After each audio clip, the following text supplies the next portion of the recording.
మిత్రులారా, ఈరోజు సిఐటియు అలాగే తెలంగాణ రైతు సంఘం, తెలంగాణ వ్యవసాయ కార్మిక సంఘం 3 సంఘాల ఆధ్వర్యంలో అఖిల భారత కమిటీల పిలుపు మేరకు ఈరోజు ట్రంప్ విధిస్తున్నటువంటి టారిఫ్లకు వ్యతిరేకంగా, అలాగే భారత ప్రభుత్వం అయితే పత్తి యొక్క దిగుమతులపైన ఉన్నటువంటి 11% రాయితీ అయితే పన్నుల్ని విత్డ్రా చేసుకొని 0% తగ్గించడానికి నిరసనగా ఈ యొక్క కార్యక్రమం నిర్వహిస్తూ ఉన్నాము. మనందరూ కూడా తెలుసు, గత 2 మాసాలుగా దేశవ్యాప్తంగా ప్రపంచవ్యాప్తంగా మొత్తం టారిఫ్లమైన పెద్ద ఎత్తున ఒక యుద్ధం జరుగుతూ ఉంది. ముఖ్యంగా భారతదేశం ఎగుమతి చేసేటువంటి అన్ని రకాల సరుకులపైన, ముఖ్యంగా వస్త్రాలు కావచ్చు, రసాయనాలు కావచ్చు, ఆభరణాలు కావచ్చు, ఇతరత్ర అనేక రకాలకు సంబంధించినటువంటి అంశాలపైన ఈరోజు అమెరికా సామ్రాజ్యవాద దేశం యొక్క బెదిరింపులకు లొంగిపోతున్నటువంటి పరిస్థితి మనకు కనపడతా ఉంది. వాళ్ళు 50% చొప్పున ఈరోజు టారిఫ్లు విధిస్తూ ఉన్న పరిస్థితి మనం చూసాం. ఆ 50% టారిఫ్లు విధించి ఈరోజు అమల్లోకి వచ్చే పరిస్థితి ఉంది. అదిగిన అమల్లోకి వస్తే భారతదేశంలో ఉన్నటువంటి మొత్తం అనేక రంగాల పరిశ్రమలన్నీ కూడా మూతబడిపోయే పరిస్థితి వస్తూ ఉంది. కార్మికులకు పని దొరకని పరిస్థితి వస్తూ ఉంది. ముఖ్యంగా వ్యాపారం స్తంభించే పరిస్థితి వస్తూ ఉంది. ఈరోజు అమెరికాతో భారతదేశం పెద్ద ఎత్తున వ్యాపార సంబంధాలు కలిగి ఉంది, వాణిజ్య సంబంధాలు కలిగి ఉంది. సంవత్సరానికి కనీసం $212 బిలియన్ వ్యాపారం కొనసాగుతూ ఉంది. దీని మీదుగా పూర్తిగా ఎఫెక్ట్ పడి దేశం నష్టపోయేటువంటి పరిస్థితి కూడా ఉందని చెప్పి సందర్భంగా మనకు తెలుస్తూ ఉంది. అందుకే భారతదేశం మీద ఈరోజు అమెరికా యొక్క ఒత్తిడికి లొంగిపోయి భారత ప్రభుత్వం ఇటువంటి చర్యలు తీసుకుంటే మాత్రం అనేక రకాల ఇబ్బందులు వచ్చే పరిస్థితి ఉందని చెప్పేసి చెప్తా ఉన్నాం.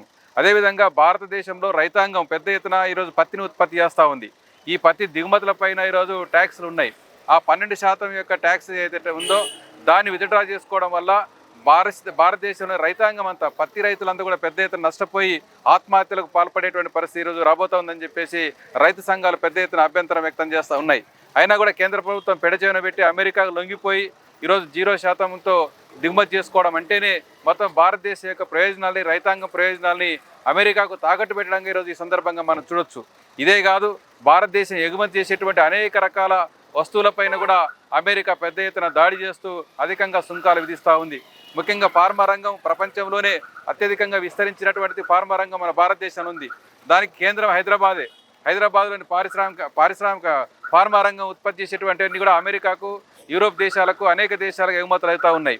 వీటి మీద 200% చొప్పున మేము ట్యాక్స్ వేస్తామని చెప్పేసి అమెరికా భయపెడతా ఉంది. ఒకవేళ అదేగిన జరిగితే మొత్తం భారతదేశంలోని ఫార్మా రంగం, హైదరాబాద్లోని ఫార్మా రంగం పూర్తిగా కుదేలైపోయేటువంటి పరిస్థితి వస్తూ ఉంది. దీంతో ఈరోజు లక్షలాది మంది ఉపాధి పొందుతున్న కార్మికులు నష్టపోతారు. ఇక్కడ వ్యాపార వర్గం నష్టపోతూ ఉంది. దేశం ఆర్థికంగా కూడా నష్టపోయే పరిస్థితి వస్తూ ఉంది. అందుకే అమెరికన్ యొక్క సామ్రాజ్యవాద దేశాల యొక్క కుట్రల్ని, కుతంత్రాల్ని, వాళ్ళ ప్రయోజనాల కొరకు చేసేటువంటి ఒత్తిడిని భారత ప్రభుత్వం తీవ్రంగా వ్యతిరేకించాలని చెప్పి సందర్భంగా మేము కోరుకుంటా ఉన్నాం. అదే సందర్భంలో భారతదేశ ప్రభుత్వం ఇటీవల రష్యాతోన, చైనాతోన కలిసి మొన్న చైనాలో ఒక సమావేశం పెట్టుకొని మరి యొక్క షాంఘై ఒక సహకార సంస్థతో సమావేశంలో మేము ముగ్గురం కలిసి పనిచేస్తామని చెప్పేసి కూడా చెప్పారు. ఇది ఒక ఆహ్వానించదగినటువంటి పరిణామం. ఎందుకంటే రష్యా దగ్గర ఆయిల్ తీసుకుంటున్నామనే పేరు మీద, రష్యాతో ఆయుధాలు కొంటున్నామనే పేరు మీద ఈరోజు అమెరికా భారత ప్రభుత్వం పైన కక్షగట్టి, భారతదేశం పైన కక్షగట్టి రకంగా మన మీద ట్యాక్స్లు వేస్తూ ఉంది. అందుకే భారత ప్రభుత్వం తన ప్రయోజనాల కోసం ఈరోజు ముందుకు పోవాల్సిన పరిస్థితి ఏర్పడ్డది. కాబట్టి రష్యా, చైనాతో చేసుకున్నటువంటి సహకారాన్ని, స్నేహాన్ని ఈరోజు మేము అందరం ఆహ్వానిస్తూ ఉన్నాం. అది కొనసాగాల్సిన అవసరం ఉంది. అమెరికా సామ్రాజ్యవాదానికి వ్యతిరేకంగా భారత ప్రభుత్వం కూడా పోరాటం చేయాలి. ఈ దేశంలోని కార్మికులు, రైతులు, వ్యవసాయ కార్మికులందరూ కూడా సంఘటితంగా ఈ దేశ ప్రయోజనాల కోసం నిలబడతాయని చెప్పి సందర్భంగా మేము చెప్పదలుచుకున్నాం.